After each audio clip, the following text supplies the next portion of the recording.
मैं वहां नहीं गया था, ऐसा ही था क्लास पे। हेलो एवरीवन, मैं रोहन आपका फिर से स्वागत करता हूं आपके अपने चैनल लर्नर्स फेलो पे। ये इंग्लिश ग्रामर का सीरीज चल रहा है जिसमें नाउन चैप्टर हो गया है। प्रोनाउन चैप्टर का हम लोग आज ये लास्ट क्लास है। अगर आप पिछला वीडियो नहीं देखें तो जाके देख लीजिएगा।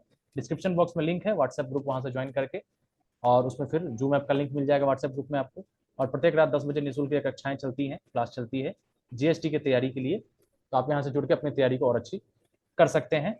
और चैनल को सब्सक्राइब नहीं किए होंगे तो सब्सक्राइब जरूर कर लीजिएगा। और प्लेलिस्ट में जाके और भी वीडियोस आपके काम की है, वहां से आप एक बार चेक कर लीजिए। ठीक है, मैं स्क्रीन शेयर कर रहा हूं, देखिएगा।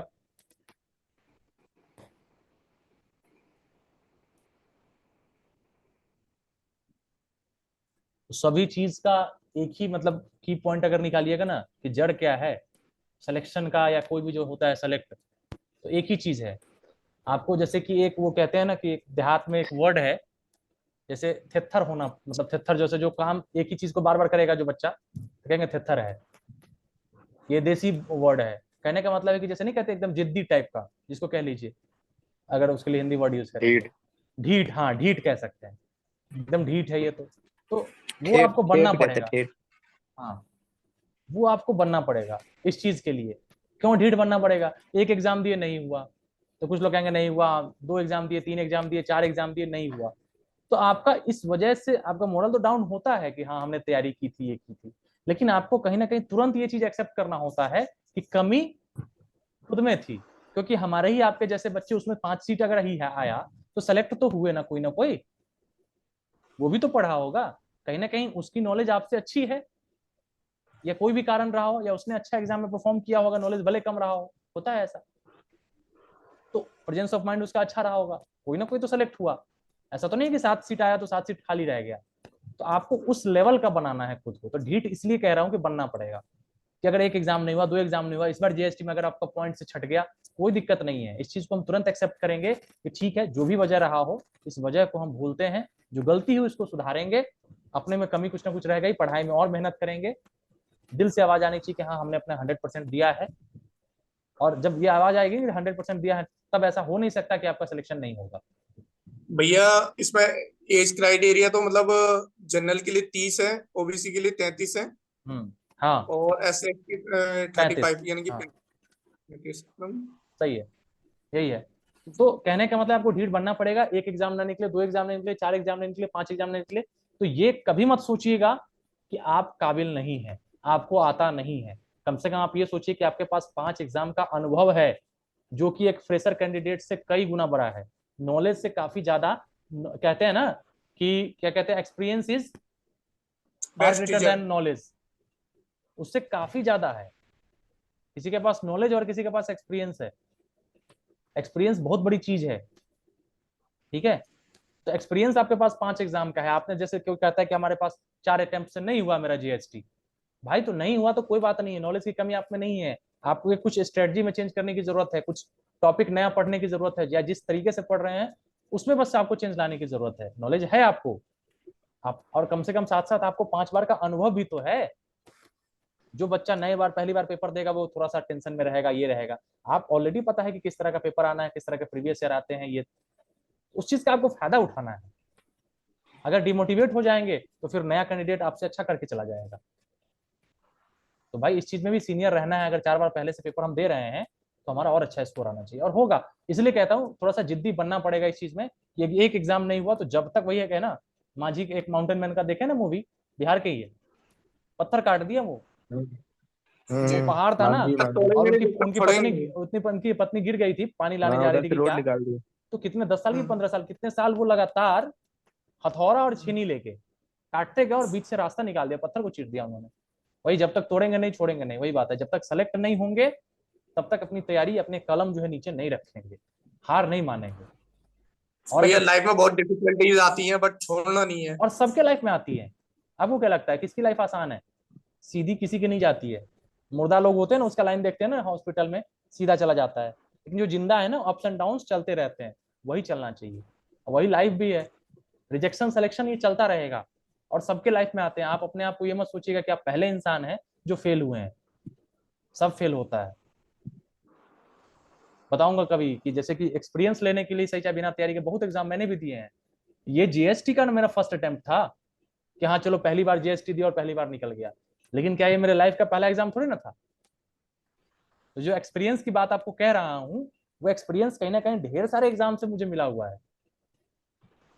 किस तरह के क्वेश्चन आते हैं, क्या क्वेश्चन देखने को मिल सकते हैं, एग्जाम में क्या है नहीं है, बहुत लोग नर्वस होते हैं, मुझे अच्छा लगता है एग्जाम को, उस चीज को मुझे खुशी होती है कि चलो ये इन्वायरमेंट के साथ पहले से बहुत ढल चुके हैं, तो एग्जाम देना मेरे लिए बहुत बड़ी बात नहीं रहती है। इतने एग्जाम्स में दे रखा हूँ। तो यही चीज है, आप लोग को भी करना है, थोड़ा सा मोटिवेटेड रहिएगा कभी भी, और जब भी लगे कि थोड़ा सा लो फील कर रहे हैं कि यार नहीं होगा कुछ ऐसा है, तो आप अपने आप को सेल्फ मोटिवेशन, आप अपने घर को देखिए, अपने परिवार को देखिए, अपने माता पिता का चेहरा देखिए, अपने कंडीशन को देखिए कि उस कंडीशन के लिए आपको पढ़ना है। क्योंकि कोई अमीर खानदान का जो बच्चा होता है ना, एकदम करोड़ों की संपत्ति वाला, सरकारी की नौकरी की तैयारी नहीं करता है। और ये फैक्ट भी है, जो भी है वो मिडिल क्लास ही है। कोई बताइएगा कि 100 करोड़ की संपत्ति रखा हो, 50 करोड़ की संपत्ति और सरकारी नौकरी की तैयारी कर रहा हो, शायद ही 1-2% ऐसे होता है। तो परिस्थिति बदलना है तो मेहनत तो करना पड़ेगा ना मेरे भाई। तो मोटिवेट रहिएगा हमेशा, और हमेशा उन लोगों के साथ रहिएगा जो आपको थोड़ा सा आपकी एनर्जी को बढ़ाते हो, ठीक है। उन दोस्तों, उन रिश्तेदारों, उन लोगों का साथ तुरंत छोड़िए, उनको चिन्हित करिए, नहीं कहते हैं टिक करना, एक बार में आदमी को पता चल जाता है कौन कैसा है। बहुत सारे वैसे दोस्त होंगे जो कहेंगे क्या होगा यार तुमसे, तुम तो जॉब कर रहे हो, कैसे निकालेंगे, हम तो इतने बार दिए, हुआ ही नहीं, देख लेते हैं, बहुत 30 मार खाओ। तो वैसे लोग को अब तक सिर्फ, हमसे नहीं हुआ, तुमसे क्या होगा। हाँ, तो वैसे लोग को माइंड में चिन्हित करिए कि अच्छा दिस इज नेगेटिव पर्सन, बस हो गया, उसको बोलना भी नहीं है, और उससे धीरे धीरे दूरी बनाना है आपको, तैयारी के क्रम तक, सेलेक्ट होने तक कम से कम। ये नहीं कहते कि उसका साथ छोड़ दे, भाई रिश्तेदार है, कोई कोई आपका भाई हो सकता है अगल बगल का, है ना, तो रिश्ता मत तोड़िए, लेकिन उससे, उसके साथ समय कम बिताइए, और जब भी लगे कोई इस तरह की बात शुरू कर रहा है, दूर रहिए। वैसे लोगों से वार्तालाप कम करिए, फोन कम करिए उनको, क्योंकि ये लोग आपका करेंगे कुछ नहीं, आपको एनर्जी डाउन करने में लगे रहेंगे, और इससे भैया नुकसान बहुत बहुत से ज्यादा लोग होगा। तो भैया जी बहुत से लोग तो ऐसा कहते हैं कि हमने अपनी किताबें रख के, मतलब कहना नहीं चाहिए ये वाली बात हम्म। बीच उसमें, कि मतलब अपनी किताबें रख के लास्ट में जब हमसे नहीं निकला तो हमने, मतलब मैंने कहा डिस्ट्रीब्यूट कर देते, उन्हें बांट देते किसी गरीबों में, कह रहे नहीं हमने पेट्रोल डाल के जला दिया। अरे ऐसे बहुत बिरले देखेंगे, दे वही है ना, अंगूर नहीं मिले तो अंगूर खट्टे हैं, कहावत सुने हैं? जी भैया। होगा शायद एक दो लोग का ऐसा हो सकता है कि किस्मत साथ नहीं दिया हो, वाकई में वो टैलेंटेड होते हैं लोग, ऐसा नहीं कहता, 100 में 1-2% होंगे, लेकिन बाकी जो है ना अपनी कमी को छिपाने के लिए भी कहते हैं ऐसा। या बाकी वाकई लोग, कुछ लोग होते हैं मेहनत करते हैं, एज निकल जाती है या कुछ जो भी पारिवारिक समस्या उनकी होती है, उसका कुछ लोग हैं ऐसे, लेकिन बहुत लोग ऐसे हैं जो सिर्फ ऐसे बोला करते हैं ज्यादातर, ठीक है। कुछ लोग का बाल ऐसे उड़ जाएगा इधर उधर करने में, और कहेंगे कि पढ़ते पढ़ते बाल उड़ा लिए, देख रहे हो ना ऐसे गंजे जो हैं, ऐसे नहीं हुए हैं, इतना पढ़ चुके हैं। वही चीज है, आप कर लिए तो बहुत अच्छा, और कर ही लीजिए, भगवान ना करे वैसा नौबत किसी के साथ आए तैयारी करने वाले के साथ कि उसकी जॉब ना लगे, बहुत बुरा लगता है फिर। तो इसलिए समय रहते, एज रहते निकालिए, सेलेक्ट होइए। देखिए यहाँ पे ये बात समझ में आ गई थी आपको, द सेक्रेटरी एंड द जी ट्रेजरर, दो आर्टिकल अगर रहे, अगर दो आर्टिकल लगा हो दो वर्ड्स के, मतलब दो नाउन्स के साथ, तो इसका मतलब दो लोग हैं, दो लोग हैं तो उनके साथ हम प्रोनाउन भी प्लूरल प्रोनाउन का प्रयोग करेंगे, ठीक है। और पढ़ाई के साथ साथ थोड़ा सा ये सब भी जरूरी होता है चार्ज करने के लिए। कभी कभार होता है ना, कोई कोई कह दिया, कोई टोक दिया, तो हम फिर से अगर इधर उधर जा रहे हैं तो रास्ते पे आ जाते हैं। कभी देखते हैं कि घर में आपके पापा कह देते हैं कि बेटा पढ़ लो, टाइम हो गया है, तो आपका नहीं भी मन है फिर भी अगर पढ़ लेते हैं तो कुछ ना कुछ तो सीख लेते हैं उस टाइम। बिल्कुल।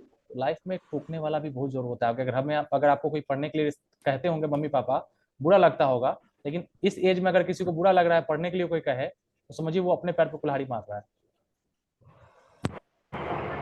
क्योंकि कल हो के आप पिताजी के नाम से नहीं जाने जाएंगे, ये फैक्ट है।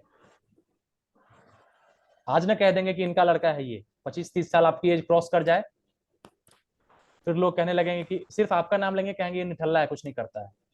आपको अपनी पहचान बनानी है, आपके नाम से आपके पिताजी की पहचान होनी चाहिए, ये होना चाहिए। चलिए अगला रूल देखते हैं, और होगा भगवान चाहेंगे तो इस बार आप लोगों का जरूर होगा, मेहनत करते रहिए। यदि दो या दो से अधिक सिंगुलर नाउन एंड के साथ जुड़े हो, और सिंगुलर नाउन के पहले आप समझिए एंड से जुड़ा होगा, ठीक है, और नाउन से पहले क्या हो, ईच हो, एवरी हो, इसका प्रयोग हुआ हो, तो वाक्य में सिंगुलर प्रोनाउन, सिंगुलर एडजेक्टिव एवं सिंगुलर वर्ब का प्रयोग हो, ना कि प्लूरल का। ये तो समझ ही रहे हैं। अगर ईच का मतलब क्या होता है? प्रत्येक, यानी सभी में से एक प्रत्येक। की बात हो रही है। एवरी का भी मतलब जी क्या जी, है? प्रत्येक। वही है। तो इस तरीके से अगर रहे, सिंगुलर में आएंगे। जैसे एक लोगों की बात, अब सीधी बात है कि ईच का बात हो गया, ठीक है, ईच का बात हो गया आपका, एवरी लगा हो, तो ये एक की बात है, तो इसमें नाउन और क्या कहते हैं प्रोनाउन भी जो आपका क्या होगा, वो आपका प्लूरल नहीं होगा, सिंगुलर होगा। जैसे एवरी सोल्जर, एवरी सोल्जर का मतलब क्या होगा? प्रत्येक सोल्जर, यानी एक एक की बात कर रहे हैं। एंड एवरी जी, सेलर, सेलर क्या होता है? नाव खेने वाला कहते हैं। नाविक नाविक नाविक। वाज इन देयर प्लेस, ये गलत हो जाएगा।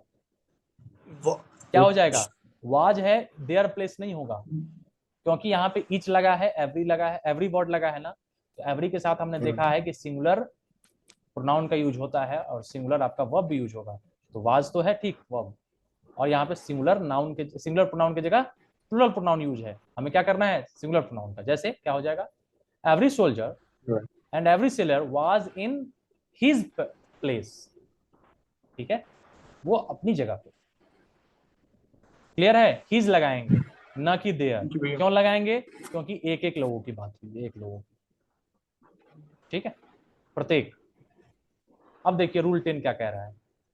मेनी, मेनी के साथ अगर ए एन है ना, और सिंगुलर नाउन हो, ठीक है, तो सेंटेंस के सब्जेक्ट के रूप में अगर इनका प्रयोग हो रहा है, तो इसके लिए सिंगुलर प्रोनाउन या सिंगुलर का प्रयोग होता है, सिंगुलर एडजेक्टिव का प्रयोग होता है ना।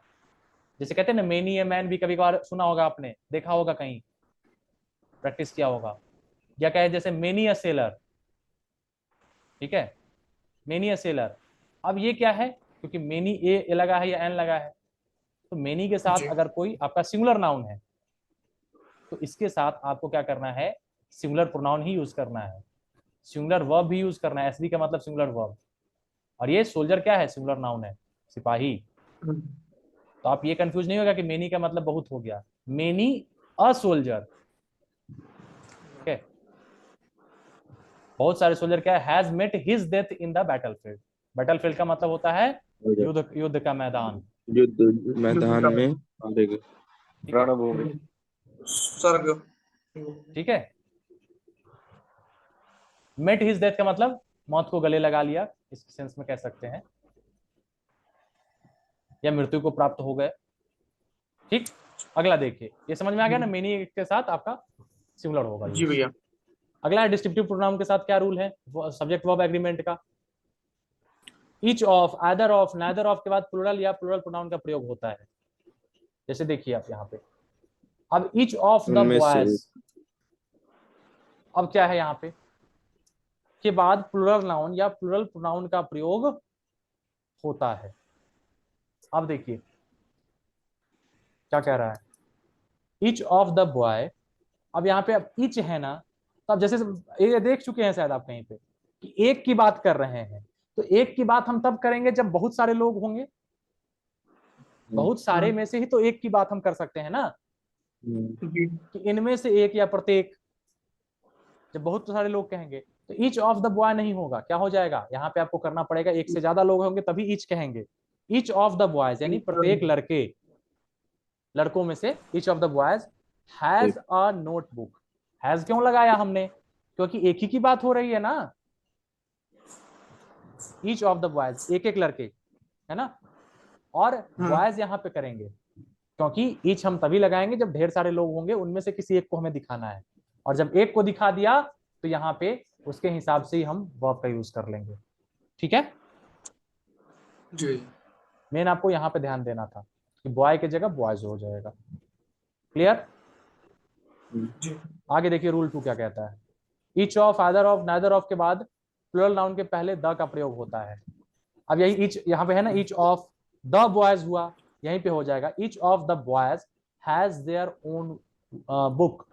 यहाँ पे क्या हो जाएगा? अब ईच है, ईच ऑफ द बॉयज तो हमने कर दिया, सिंगुलर प्रोनाउन का यूज करना है, तो अब यहाँ पे देयर नहीं होगा। जब एक की बात कर रहे हैं, एक लड़के की बात कर रहे हैं उन ज्यादा लड़कों में से, तो एक लड़के की बात एक के लिए क्या आएगा? प्रोनाउन भी तो ही जाएगा ना, देयर तो नहीं आएगा।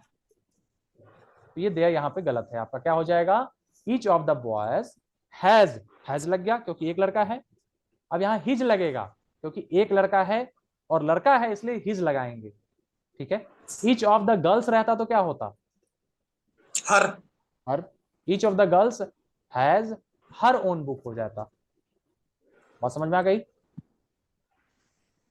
और ध्यान रखिएगा कभी भी बॉयज को देख के हैव नहीं कर दीजिएगा क्योंकि यहाँ पे ईच लगा हुआ है, ईच के साथ सिंगुलर ही यूज करना है। मोस्टली ये दिमाग में बैठ गया, बस मोस्टली ईच, यही आया में हाँ कि बॉयज को देखकर हम हैव करेंगे।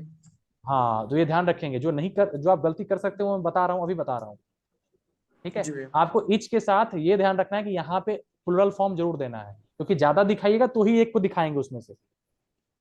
और ऐसे याद रखिएगा जब एक को दिखा दिए तो एक के हिसाब से ही सब कुछ, वर्ब भी उसी के हिसाब से और अब उसका प्रोनाउन भी उसी के हिसाब से, ठीक है। जी अगला देखिए रूल 3, यदि ईच का प्रयोग सब्जेक्ट के लिए हुआ हो, ईच जो है आपका सब्जेक्ट के तौर पे प्रयोग हुआ हो, तो ईच का प्रयोग सब्जेक्ट के बाद अर्थात ऑक्सिलरी वर्ब के पहले होता है। ऑक्सिलरी वर्ब क्या होता है, ऑक्सिलरी वर्ब होता है इज एम आर, ये तो नहीं? इज एम आर सहायक क्रिया कहेंगे, नहीं है वाज वर। सहायक क्रिया कहेंगे, जी जी है। हाँ हाँ जी सर। है ना, हेल्पिंग वर्ब को ही कहते हैं।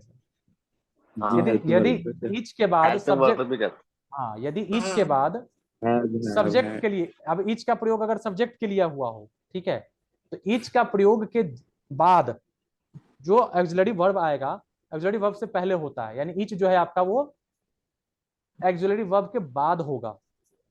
क्या कह रहा है, अच्छा। सब्जेक्ट के बाद, सब्जेक्ट के बाद अर्थात ऑक्सिलरी मतलब वर्ब सर के ऑक्सिलरी वर्ब से पहले होगा। पहले होगा, सब्जेक्ट के बाद होगा और ऑक्सिलरी वर्ब के पहले होगा। जैसे देखिए यहाँ पे We have each advised him to give up smoking. हम प्रत्येक लोगों ने उसे धूम्रपान छोड़ने की सलाह दी, ठीक है। तो यहाँ पे we have each नहीं होगा, क्या हो जाएगा, we each have, We each have advised. we each have advised him to give up. give up का मतलब होता है त्याग देना, स्मोकिंग। अब समझिए यहाँ पे सब्जेक्ट आपका we है, हम लोग, ठीक है। एक्सिलरी वर्ब आपका क्या है, have है, हेल्पिंग वर्ब है ना, एक्सिलरी वर्ब आपका have है। वी के साथ have लगेगा। अब सब्जेक्ट के बाद और एक्सिलरी वर्ब से पहले, यानी सब्जेक्ट और एक्सिलरी वर्ब के बीच में आपको लगाना है ईच, each। ठीक है। वी ईच हैव एडवाइज्ड, ना कि वी हैव ईच एडवाइज्ड, ये तो आपको देखने से ही गलत लग जाएगा, ठीक है। ये ध्यान रखेंगे, ऑक्सिलरी ये आपका वर्ब है, एक्सिलरी वर्ब हैव, और ये आपका सब्जेक्ट है वी, तो वी के बाद लगाएंगे ईच और हैव से पहले लगाएंगे, यानी वर्ब से पहले आपको लगाना है। कोई दिक्कत, ऐसे वाक्य में वर्ब सब्जेक्ट के अनुसार प्रयुक्त होना चाहिए, और वर्ब जो है वो आपका सब्जेक्ट के अनुसार प्रयुक्त होगा। किसके अनुसार, वी है, वी एक से ज्यादा है, वी है तो एक have से ज्यादा लगेगा। के लिए आपका प्लूरल आपका वर्ब यूज होगा हैव का, ना कि हैज। क्लियर है। वी आपका कौन सा पर्सन का कौन सा ये है number, plural. First person plural number, first first I का वी होता है, मैं का हम लोग होता है ना, जी। मैं एक लोगों के लिए आई हो गया फर्स्ट पर्सन, और हम लोग हो गया हाँ वी, जी सर। वी उसका प्लूरल है, तो वी के हिसाब से हम Plural। लोग हैव का प्रयोग करेंगे, और थर्ड पर्सन सिंगुलर नंबर के साथ हैज का प्रयोग करते हैं, ठीक है। चलिए आगे देखिए रूल 4 क्या कह रहा है, बोथ का प्रयोग दो व्यक्ति या वस्तु के लिए होता है, ये तो पता है आपको। बोथ का मतलब साथ, मतलब दोनों, दो व्यक्तियों के बीच में। दो व्यक्ति या वस्तु के लिए कहते हैं। जैसे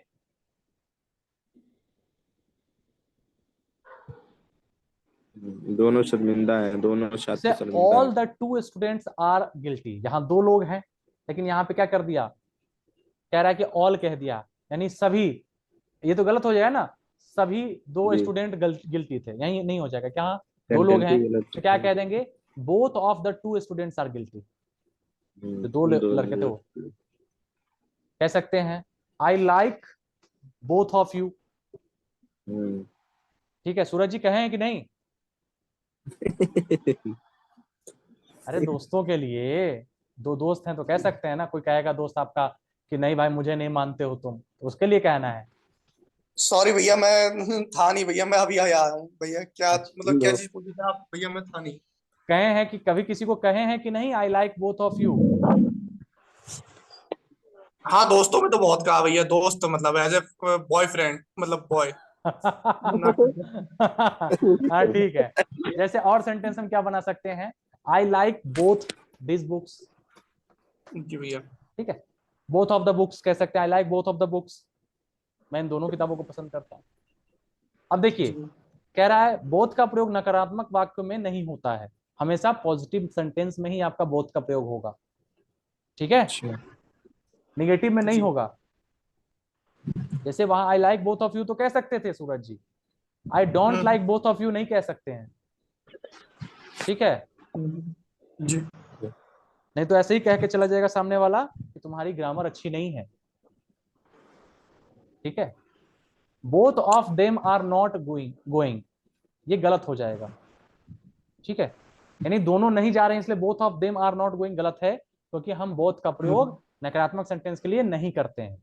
ध्यान रखेंगे इस चीज को। के लिए क्या होगा? Neither of them is going, neither in दोनों में से कोई नहीं जा रही है, नाइदर ऑफ नहीं जा देम। रहा है।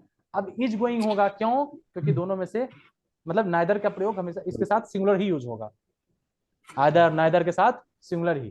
ठीक है, इज गोइंग होगा। जी आगे, यूज ऑफ इंडेफिनिट प्रोनाउंस। ठीक है, लास्ट टॉपिक जी है। रूल 1 क्या कह रहा है इंडेफिनिट प्रोनाउन का? देखिए, यदि वन का प्रयोग सेंटेंस के, इंडेफिनिट का मतलब समझ रहे हैं ना, कि जो जो क्लियर नहीं है, अनिश्चित जो कह सकते हैं सर्वनाम।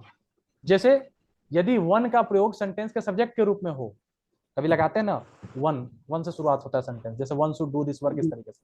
तो वन का प्रयोग सब्जेक्ट के सेंटेंस के सब्जेक्ट के रूप में हो, तो इसके लिए नॉमिनेटिव केस, नॉमिनेटिव केस समझ ही रहे हैं, आई, यू, ही, ये सब आपका है। ये नॉमिनेटिव सब केस वन तथा ऑब्जेक्टिव प्रोनाउन वन सेल्फ का प्रयोग होता है, यानी इसके लिए नॉमिनेटिव केस में वन प्रयोग होगा और ऑब्जेक्टिव प्रोनाउन इसका वन सेल्फ प्रयोग होगा। कैसे? देखिए, one should do once duty one self, यानी वन शुड डू मतलब हर एक को अपनी ड्यूटी अपने खुद से करनी अपने चाहिए, आप। है ना, वन सेल्फ। वन शुड, अब वन यहाँ सब्जेक्ट है, यानी हर एक, हर एक किसके लिए बात हुई है? हर एक इंसान कह सकते हैं, हर एक लोगों की बात हो रही है, प्रत्येक। One should do once duty, यानी उनको अपनी ड्यूटी, वन का वंस हो गया, वंस ड्यूटी, वन सेल्फ। ठीक है, अगला देखिए, one should keep once promise, सभी को अपने आप से अपनी प्रॉमिस रखनी चाहिए, मतलब कीप वंस अपने आप प्रॉमिस, से अपनी अपनी मतलब बात वादा को, करना चाहिए। अपनी बातों को या अपने जो आपने वचन दिया है उसका पालन करना चाहिए। ठीक है, आपने जो वादा किया है उसको निभाना चाहिए। अब देखिए नोट में क्या कर रहा है, प्रोनाउन से संबंधित सवाल क्वेश्चन टैग अध्याय में भी आते हैं, क्वेश्चन टैग समझ ही रहे हैं, लास्ट में जो लगता है।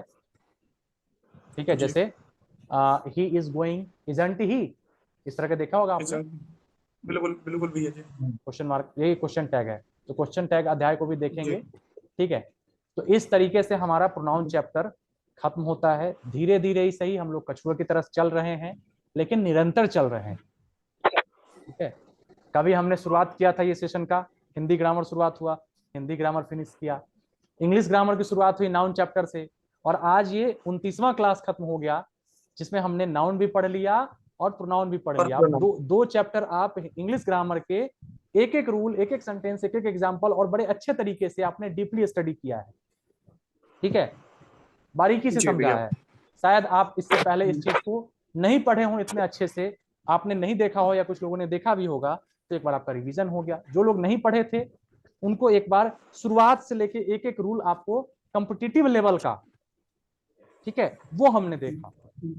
ठीक है, यही चीज आप किसी कोचिंग में जाइए, बड़े संस्थान में जाइए, एसएससी के लिए कोचिंग में जाइए, यही सब चीज आपको स्किप करके पढ़ाएंगे, वो बताएंगे, क्योंकि उतना समय उन लोगों के पास नहीं होता, 6 महीने 4 महीने में उनको कोर्स कंप्लीट करना होता है। ठीक है, बिल्कुल यही चीज आप खुद से पढ़ रहे हैं यहाँ पे, बारीकी के साथ सब लोग एक साथ पढ़ रहे हैं ना, तो ये चीज है। और आप मेहनत से अगर मन लगा के पढ़ रहे होंगे तो आपको पता चला होगा कि इन 2 चैप्टर्स के सवाल अब आपसे बनेंगे और बन रहे होंगे। टेस्ट में भी जो पूछता हूँ तो जवाब आते हैं, मुझे ऐसा लगता है। अब बताइए प्रोनाउन चैप्टर आपको समझ में आया कि नहीं आया? बिल्कुल भैया। बिल्कुल सर। कुछ क्लियर हुआ? कुछ आपके आ गया नॉलेज में भैया। इजाफा हो रहा है? कुछ सीख रहे हैं? जी बिल्कुल बिल्कुल बिल्कुल भैया जी बिल्कुल। तो भगवान करे इसी तरीके से भगवान मुझे भी सद्बुद्धि देते रहें, ठीक है, कि मैं सही काम करता रहूं, और आपको भी सद्बुद्धि देते रहें कि आप सही काम में जुड़ते रहें। अब जैसे यहाँ देखिए, अब ये पढ़ाई की बातें चल रही हैं, ठीक है, इसमें कोई पैसा नहीं लग रहा किसी का, ठीक है, एसएससी जीएसटी की तैयारी चल रही है, टू दी पॉइंट सिलेबस के अकॉर्डिंग चल रही है ना। और फिर भी जो है, अब सद्बुद्धि इसी को कहते हैं ना, कि कुछ लोग यहाँ आ रहे हैं, पढ़ रहे हैं, कुछ लोग यहाँ नहीं आ पाए, यूट्यूब से पढ़ रहे हैं, लेकिन वहीं ढेर सारे लोग होंगे जिनको मालूम भी होगा, लिंक में भेजता भी हूं ग्रुप में, फिर भी वो लोग नहीं पढ़ रहे होंगे कि आज ये काम है, आज वो काम है, आज आईपीएल है, तो कल कबड्डी टूर्नामेंट है, कल कुछ है, परसों कुछ है, ठीक है, या किसी और बहाने से नहीं पढ़ रहे होंगे। तो सद्बुद्धि इसीलिए भगवान की जरूरत यहीं पे होती है, कि भगवान से प्रार्थना हम लोग इसीलिए करते हैं पढ़ाई के वक्त, और करना भी चाहिए आपको। ये चीज आपको अंदर से पढ़ने की जो इच्छा है ना, वो कहीं ना कहीं कोई एनर्जी आपको देती है, वो भगवान ही आपको निर्देशित करते हैं, या उस तरीके का आपका सब कुछ, ठीक है। जी तो मैं मानता हूं इस चीज के लिए, और आप भी पूजा पाठ में लगे होंगे, या जो भी आप गॉड को मानते होंगे, तो उनके सानिध्य में रहिएगा, उनसे थोड़ा सा वार्तालाप किया करिए पूजा पाठ के माध्यम से, या जिस भी माध्यम से आप करते हो, जिस भी धर्म के हो। तो ये जरूर भगवान से कहिएगा कि हे भगवान, मेरा जो अभी काम है पढ़ाई करने का, बस आप मुझे उसमें आशीर्वाद दीजिए कि मेरा मन लगा रहे पढ़ने में, बाकी काम मैं अपनी मेहनत के बदौलत और आपके आशीर्वाद के बदौलत, बड़े बुजुर्ग के आशीर्वाद और दुआओं से, बाकी सब होता चला जाएगा। मेरे हाथ में मेरा कर्म है, काम है, बस उसमें मेरा मन लगा रहे, बस इसलिए आपसे प्रार्थना कर रहा हूँ, आप आशीर्वाद दीजिए, ठीक है। और बाकी जब ये काम आप करने लगेंगे तो फल तो स्वयं मिलेगा, अपने आप ही मिलेगा, है कि नहीं? जी भैया। यही चीज है, जो लगा रहेगा मन लगा के। और गीता में वो कहावत, ये कहावत कह रहे, श्लोक है ना, कर्मण्येवाधिकारस्ते मां फलेषु कदाचन मां कर्म फल हेतुर्भुर्मा ते संगो असतो अकर्मणि, है ना, तेरा कर्म करने में ही अधिकार है, इसके फलों में कभी नहीं, इसलिए तू कर्म कर, उसके फल का हेतु मत हो, तथा तेरी कर्म न करने में भी कभी आसक्ति न हो। तो ये चीजें हैं, उसमें गीता में भी बहुत चीज अच्छी लिखी है, देखिएगा कभी मौका मिले तो, ठीक है। बिल्कुल भैया। और जो लोग इस चीज को रिवीजन करके रखिएगा, जो लोग नहीं पढ़ रहे हो, पढ़ तो रहे हैं लेकिन रिवीजन नहीं कर रहे हैं, तो बार बार मैं उनसे आग्रह कर रहा हूं कि आप लोग पीडीएफ के भरोसे नहीं रहिएगा, बुक खरीदिएगा, और एक बार जो मैं पढ़ा रहा हूं, जो बता रहा हूं, जो यहाँ सीख रहे हैं आप, ठीक है, कोई टीचर के रूप में मैं यहाँ नहीं काम कर रहा, ना मुझे कोई कहता है ना कुछ, ये मेरी दिली ख्वाहिश है कि मैं आप लोगों की हेल्प करूं, मदद करूं, और आप लोग भी सफल हों, ठीक है। और आपकी सफलता जिस दिन होगी ना, उस दिन मुझे और ज्यादा, अपने सफलता से ज्यादा आपकी सफलता में खुशी होगी, ठीक है।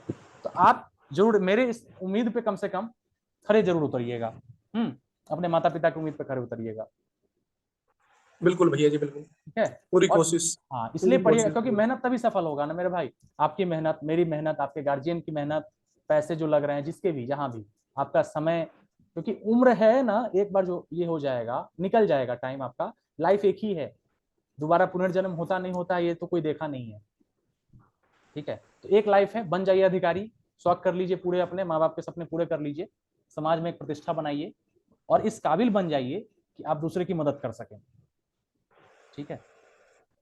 आप अगर आगे बढ़ेंगे तभी दूसरे को वहां तक लाएंगे ना। बिल्कुल भैया जी। ये आप मेहनत करिए, और अनुरोध रहेगा आप लोगों से कि बुक जरूर खरीदिएगा, बुक को कम से कम एक बार पढ़ाने के बाद जरूर पढ़ा करिएगा, सच्चे मायने में तभी फायदा आपको नजर आएगा, नहीं तो लाख मैं कहता रह जाऊंगा, लाख आप क्लास करते रह जाएंगे, कोई फायदा नहीं होने वाला। लिख के ले लीजिए, ठीक है। ये आजमाया हुआ और ये सही बात है एकदम, कोई इधर उधर की बात नहीं कह रहा हूँ। रिवीजन बहुत जरूरी है, और खुद से पढ़ना ज्यादा जरूरी है, चाहे आप जिस भी कोचिंग में पढ़ रहे हो, जिस भी टीचर का पेड कोर्स ले रखा हो आपने, कोई दिक्कत नहीं है, जहां भी पढ़ रहे हो ना, एक बार कहीं से भी पढ़ते हैं, उसके बाद खुद से सेल्फ स्टडी का पर डे रूटीन बनाइए और पढ़िए, बस इतना आप फॉलो करिए ना, देखिए ना कैसे होता है। और जल्दबाजी में सफलता नहीं मिलेगी, ये आपको डेली डेली और धीरे धीरे करना पड़ता है। जैसे रोज मैं आ रहा हूँ आपके साथ, रोज आप मेरे साथ जुड़ रहे हैं, पढ़ रहे हैं, तो यही जो रोज है ना, धीरे धीरे की मेहनत एक साथ, एक्युमुलेट एक वर्ड है, समझते हैं उस चीज को? एक्युमुलेट होना मतलब वो जुड़ते चले जाना, इकट्ठा होना, तो यही मेहनत धीरे धीरे इकट्ठा होके वो सफलता में तब्दीली हो जाती है उसकी। और ये चीजें आपको जब सफल हो जाएंगे ना, तब और ज्यादा अच्छे से समझ में आएगा कि हाँ, मैंने जो रोज थोड़ा थोड़ा करके ही पढ़ा, 8 घंटे नहीं पढ़ा मैं, इस तरीके से आपको समझ में आएगा। आप 1 घंटे ही अगर यहाँ पढ़ रहे हैं, 2 घंटे ही पढ़ रहे हैं, लेकिन आप रोज पढ़ रहे हैं ना, तो आपको बाद में समझ में आएगा इस चीज की अहमियत कि मैंने थोड़ा थोड़ा करके रोज पढ़ा तो मैं यहाँ पहुंच गया। आज आप पीछे मुड़ के देखिए, अब मैं कहूंगा कि आप एक बार शुरुआत में देखिए, इंग्लिश चैप्टर का स्टार्टिंग से वहां से समझिए। आप इंग्लिश से स्टार्ट नहीं हुआ था, लेकिन आप धीरे धीरे पढ़ते पढ़ते आज 2 चैप्टर आपके हाथ में चला गया, आप कंप्लीट कर चुके हैं, है कि नहीं? कुछ तो नया सीखे, कुछ तो अभ्यास हुआ। इसी तरीके से रोज करते करते एक दिन टाइम आएगा कि मैं कहूंगा कि आज हमारा इंग्लिश ग्रामर का क्लास खत्म हो गया, हमने इंग्लिश ग्रामर अच्छे से पढ़ लिया है, अब आपको टेस्ट लगाने की जरूरत है, फिर हम लोग टेस्ट पे डिस्कशन करेंगे, ठीक है? वो तभी संभव होगा जब आप लोग इसी तरीके से नियमित रहिए। और मुझे बहुत अच्छा लगता है, कुछ लोग बिल्कुल रेगुलर आते हैं, ठीक है, कुछ लोग तो अभी ज्वाइन किए हैं, जैसे आपके मैं नाम भी लेना चाहूंगा, ये लोग सही में वाकई, जैसे उत्कर्ष जी हैं, मुझे नहीं लगता कि शायद ये किसी दिन, एक दिन शायद क्लास मिस किए थे, शायद उनका कुछ रीजन रहा होगा। सूरज जी हैं, ये ड्यूटी की वजह से जब भी टाइम मिलता है, ड्यूटी के बजाय उसके बावजूद भी आते हैं, ठीक है, और भी लोग हैं, ठीक है, राजा जी, ये सब मैं इनकी तारीफ इसलिए कर रहा हूँ कि ये लोग वर्क में हैं, ऑलरेडी काम कर रहे हैं, कुछ लोगों को घर से पैसा मिल रहा है, तो उस चीज का मान रखिएगा कि पापा आपको पैसा दे रहे हैं, और ये लोग वर्क करके, काम करके घर भी चला रहे हैं और फिर पढ़ाई भी कर रहे हैं, ठीक है, इनके पास समय की कमी होती है फिर भी पढ़ाई करते हैं, तो इनसे सीखने की जरूरत है कहीं ना कहीं हम लोगों को, और जिसमें भी अच्छाई है उनसे सीखते रहिए। और बाकी जो लोग भी हैं, जैसे शिवानंद जी भी आते हैं, आपका मुकेश जी भी आती हैं, अंजलि जी भी आती हैं, ये सब पढ़ रहे हैं, ठीक है, अच्छी बात है। और खुशबू जी भी ज्वाइन किए हैं, ये सब पढ़ते रहिए, रेगुलर आइए, पढ़िए। मुकेश जी, आवाज आ रही है आपको? जी भैया, आ रही। कल आपका जो वो पार्ट था, मैंने बाद में एडिट करके हटा दिया था, आपने देखा होगा,